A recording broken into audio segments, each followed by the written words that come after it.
अर्पित करते हुए दलितों और शोषितों के मसीहा संविधान निर्माता डॉक्टर भीमराव अम्बेडकर को श्रद्धा सुमन अर्पित करते हुए संत शिरोमणि रविदास जी का श्रद्धा सुमन अर्पित करते हुए और मानव कांशीराम साहब का श्रद्धा सुमन अर्पित करते हुए माता भीमाबाई, माता रमाबाई और सभी महापुरुषों को श्रद्धा सुमन अर्पित करते हुए और धन्यवाद देना चाहता हूँ बड़े भाई संचालक महोदय, भाजपा के जिला सचिव माननीय अनुज कुमार,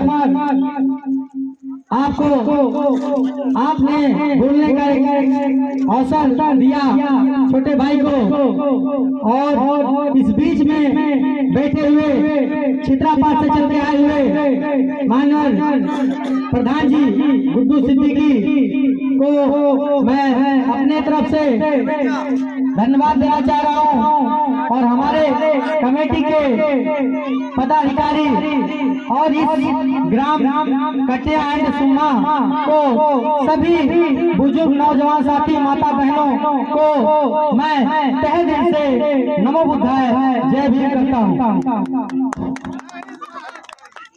साथियों, आज ये रविदास जयंती का जो कार्यक्रम आप लोग मना रहे हैं, बहुत अच्छी बात है, कार्यक्रम होना चाहिए, लेकिन आप लोगों से एक निवेदन करना चाहूंगा साथियों, माता बहनों से निवेदन करना चाहूंगा, आप लोग को महापुरुषों के बारे में जानने की जरूरत है। हम डीजे बजाने से और गाना बजाने से हमें कुछ मिलने वाला नहीं है। हमें अगर मिलने वाला है तो अपने महापुरुषों के बारे में, उनके जीवन के बारे में, उनके इतिहास के बारे में उनको पढ़ने की जरूरत है, उनको जानने की जरूरत है, तब हम कुछ सीख पाएंगे, तब हम कुछ आगे बढ़ पाएंगे। जैसे कि बाबा साहब डॉक्टर भीमराव अम्बेडकर का जन्म हुआ 14 अप्रैल 1891 ईस्वी में। जिस समय बाबा साहब का जन्म हुआ उस समय एक छुआछूत की खाई थी। इतना विडंबना था कि बाबा साहब को पढ़ने का भी अधिकार नहीं था। जिस समय बाबा साहब बड़े हुए, 4 से 5 साल के हुए, बाबा साहब को पढ़ने के लिए जो है इच्छा जाहिर हुई।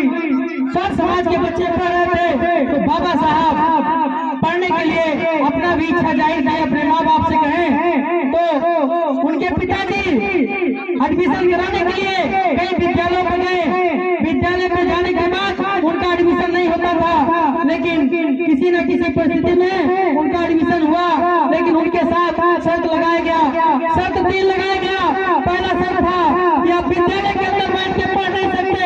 दूसरा शर्त था कि आप किसी बच्चे को छू नहीं सकते। तीसरा शर्त था कि आप जो घड़े में रखा हुआ पानी, मटके में रखा हुआ पानी, उसको पी नहीं सकते हो।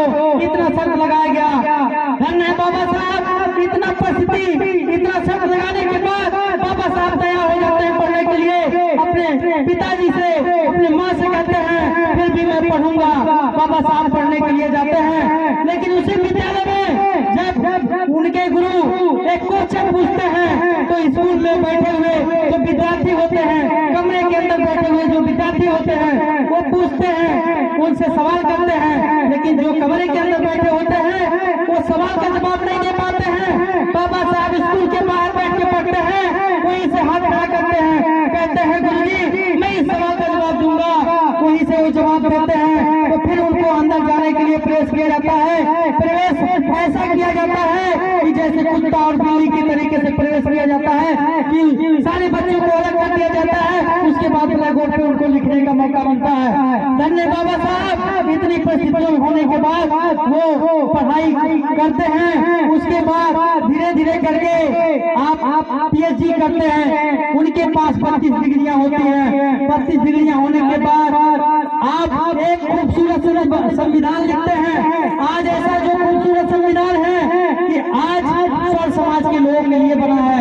लोग कहते हैं बाबा साहब दलितों के मसीहा हैं। मैं कहता हूँ संविधान पढ़ के देख लो, बाबा साहब दलितों के मसीहा नहीं है, बाबा साहब और समाज के मसीहा हैं, इसलिए मसीहा हैं कि आज जो संविधान मिला है वो सबको एक बराबरी बैठने और उठने और चलने और फिरने का अधिकार मिला है। अगर किसी के ऊपर धारा लगता है तो एक बराबर सबको धारा लगता है। अगर मेरे ऊपर धारा लगेगा 320 तो आपके ऊपर भी धारा लगेगा 320। इसी तरीके से सभी लोगों के ऊपर एक ही धारा लगता है।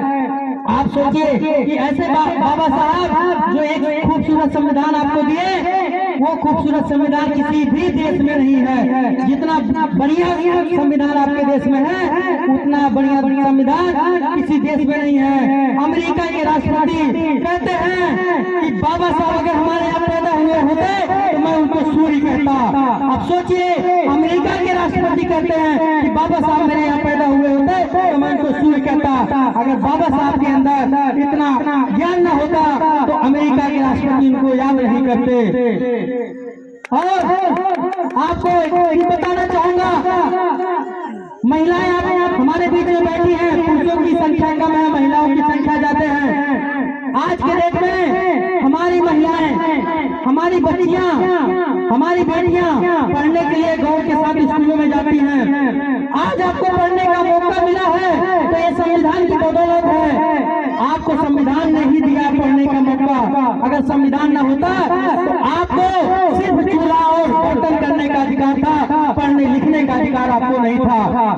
और सबसे बड़ा योगदान है लोग शिक्षा की देवी किसको कहते हैं? आप किसी को पता होगा या नहीं पता होगा, लेकिन आप लोग आज से जान लीजिए, शिक्षा की देवी अगर कोई है तो माता सावित्रीबाई फुले है। इसको गूगल पे सर्च करके आप लोग देख लीजिएगा। उन्होंने पहला स्कूल खोला, पहला स्कूल खोलने के बाद धीरे धीरे उन्होंने 18 विद्यालय खोला महिलाओं को पढ़ाने के लिए, बच्चियों को पढ़ाने के लिए। तो आप लोग आप संविधान पढ़िए, माता सावित्रीबाई फुले के बारे में पढ़िए और महापुरुषों के बारे में पढ़िए, मानव कांशीराम साहब के बारे में पढ़िए। समय बहुत कम है, इसी के साथ मैं अपनी बातों को खत्म करता हूँ और सभी लोग को नमो बुद्धाय जय भीम करता हूँ।